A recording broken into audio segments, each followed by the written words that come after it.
రాశిఫలం బట్టి మన అభివృద్ధి ఆధారపడి ఉంటుంది. అందుకే మీ రాశిని బట్టి వే2 న్యూస్ ప్రతిరోజు ప్రత్యేకంగా ఖచ్చితమైన రాశి ఫలాలను మీకు అందిస్తుంది. Download Way2 News app.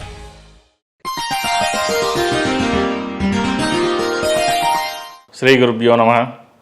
మహాగణాధిపతే నమః. శివాయ గురువే నమః. శ్రీ కామేశ్వరి దేవి నమః. ములు.com ప్రేక్షకులకు శుభోదయ శుభాకాంక్షలు. మేషం నుండి మీనం వరకు ఉన్నటువంటి రాశి ఫలితాలు నా పరిజ్ఞానం సహకరించే మేరకు ఈ వారం రాశి ఫలితాలను తెలియజేస్తాను. ఈ రాశి ఫలితాలు సెప్టెంబర్ 1వ తేదీ నుండి 7వ తేదీ వరకు వర్తిస్తాయి. ముందుగా గోచారం. వృషభంలో గురువు, మిథునంలో కుజుడు, కర్కాటకంలో బుధుడు, సింహంలో రవి, కన్యలో శుక్రుడు కేతువు, కుంభంలో శని, మీనంలో రాహువు, అలాగే చంద్రుడు కర్కాటకం, సింహం, కన్యా రాశుల్లో సంచారం. ముందుగా మేషరాశి. మేషరాశి వారికి ఈ వారం అనుకూలమైన ఫలితాలు గోచరిస్తున్నాయి. వ్యాపార పరంగా అభివృద్ధి బాగుంటుంది. అయితే చూసేవారికి మీ శ్రమ మాత్రమే కనిపిస్తుంది. ఇంటా బయట సహకారం లేకపోయినా వృత్తి ఉద్యోగ వ్యాపారాల్లో నైపుణ్యత అధిగమిస్తారు. వస్త్ర వ్యాపారస్తులకు, బంగారం వ్యాపారస్తులకు, వెండి మొదలైన వ్యాపారస్తులకు ఈ వారం బాగుందని చెప్పవచ్చు. ఉద్యోగ విషయంలో అభివృద్ధి ఉంటుంది. పోటీ పరీక్షలో విజయం సాధిస్తారు. నూతన ఉద్యోగ ప్రయత్నాలు ఫలిస్తాయి. మీరు కష్టపడిన దానికి ఫలితం మాత్రం నామమాత్రంగానే ఉంటుంది. ఈ రాశి వారికి ఏలినాడ్స్ అని వచ్చే సంవత్సరం ప్రారంభం కాబోతుంది.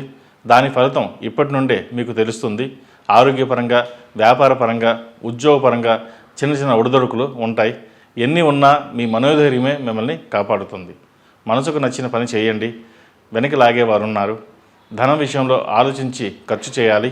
ముందు చూపు లేకుండా కొన్ని విషయాల్లో మీరు తీసుకున్న నిర్ణయాలు ప్రతికూల ఫలితాలు ఇస్తాయి. తగు జాగ్రత్తలు తీసుకోండి. అవసరానికి ధనం ఏదో రూపంలో అందుతుంది. కానీ అవసరం లేనప్పుడు ఊహించిన దానికన్నా లాభం చేకూరుతుంది. వివాహాది శుభకార్యాలు నిశ్చయం అవుతాయి. ఘనంగా వివాహం చేయాలని భావించినా వారికి కొంత నిరాశే ఎదురవుతుంది. ఆత్మీయులతో విభేదాలు వచ్చే సూచన ఉంది. జాగ్రత్త వహించండి. ఆరోగ్య విషయంలో జాగ్రత్తలు తీసుకోవాలి. నీరసం, కండరాలకు సంబంధించినవి ఇబ్బంది పెడతాయి. సమయానికి విశ్రాంతి తీసుకోవడం మంచిది. ముఖ్యంగా స్త్రీలు ఈ వారం ఆరోగ్య జాగ్రత్తలు తీసుకోవాలి. విద్యార్థులకు కాలం అనుకూలంగా ఉన్న ఆరోగ్యరీత్యా ఇబ్బందులు ఎదుర్కోవాల్సి ఉంటుంది. కాలభైరవ రూపు ధరించండి. నిత్యం కాలభైరవ అష్టకం పఠించండి లేదా వినడం వల్ల మంచి ఫలితాలు సంప్రాప్తిస్తాయి. ఈ రాశిలో జన్మించిన వారికి కలిసి వచ్చే సంఖ్య నంబర్ 2, కలిసి వచ్చే దిక్కు తూర్పు, కలిసి వచ్చే రంగు గోధుమ రంగు. ePoojaStore.in పసుపు కుంకుమ నుంచి దేవతా విగ్రహాల దాకా అన్ని రకాల పూజలు, వ్రతాలు, వివాహం, గృహప్రవేశం, హోమాది శుభకార్యాలకు కావలసిన పూజా సామాగ్రి అంతా ఒక్క క్లిక్తో మీ ఇంటి వద్దకే. నేడే ఆర్డర్ చేయండి మీ ePoojaStore.in లో. One stop for all puja needs.